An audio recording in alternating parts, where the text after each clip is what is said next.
And I wanted to ask you, in our last conversation with Marco, they talked about a lot of private marketplaces in the UK alone, like 300.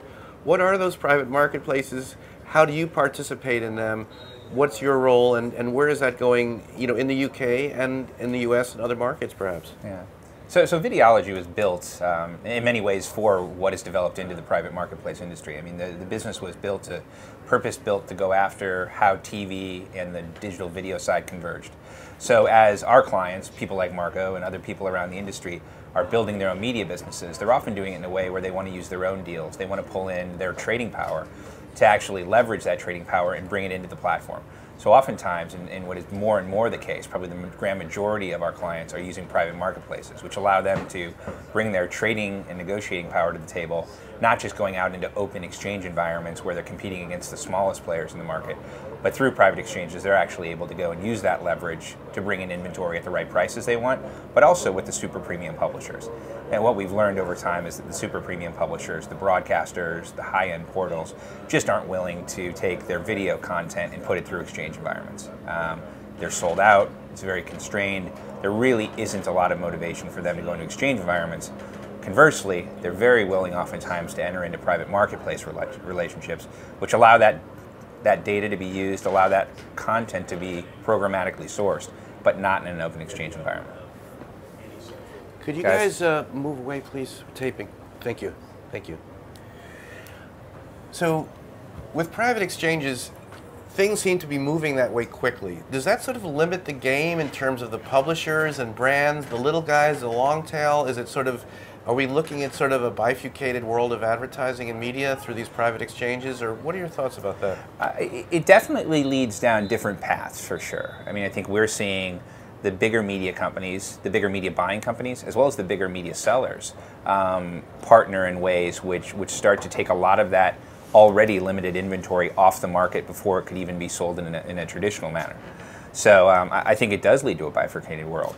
We're seeing more and more inventory come online, which helps to grow up the alternative channels of sales, be it through exchanges or direct sales. But a lot of our clients are stating very clearly that they want to work more and more through private exchange environments and less through open public market exchange environments.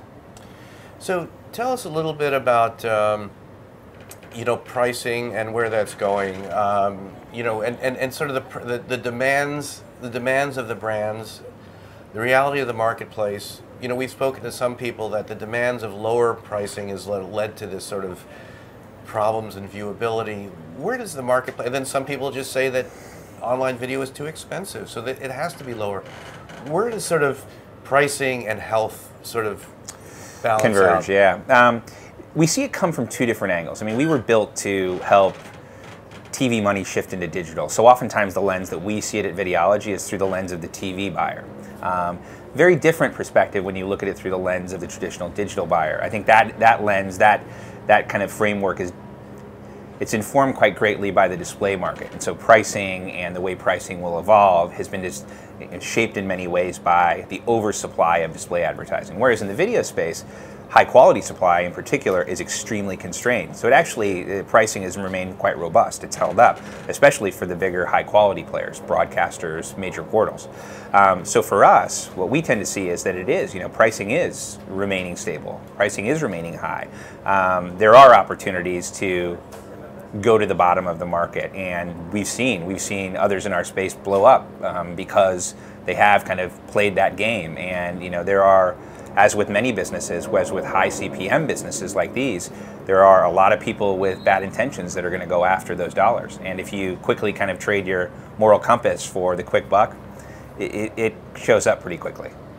And finally, Ryan, the future of television around some programmatic scenario. We're talking about linear programming, and we're seeing some bits and pieces, but not in a big way. What is your thoughts on the continuum of serving ads in some sort of real-time or near-time scenario through a programmatic for broadcasters, either in the U.S. or or where it might come into fore in other markets? We're seeing it, I mean, in terms of markets around the world, I mean, the markets we see around the world tend to be the big TV markets around the world. That's where we tend to have most of our success. I would say the US market, the major European markets, in terms of the UK and Germany are where we see a lot of that activity, Japan and Australia as well.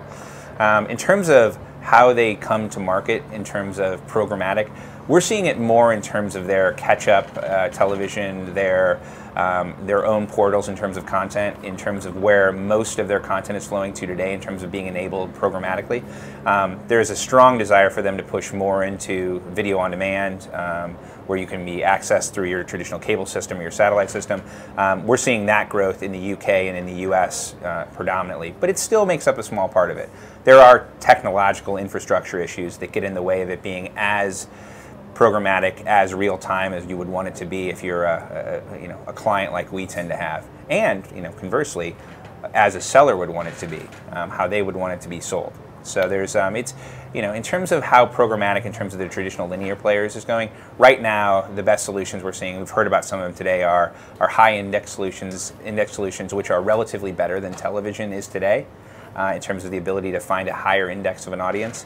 For us, what we're seeing, it's a big trend, and it kind of is two things. It's one, the traditional television dollars are shifting into digital distribution on that same level of high quality content. We generally tend to believe that that's going to start to reverse itself in near time, where you'll actually start to see all of those devices, like televisions, like set-top boxes, become much more capable. And at that point, we think you'll start to see kind of a convergence back toward those traditional television distribution points as being more programmatic than they just can be today.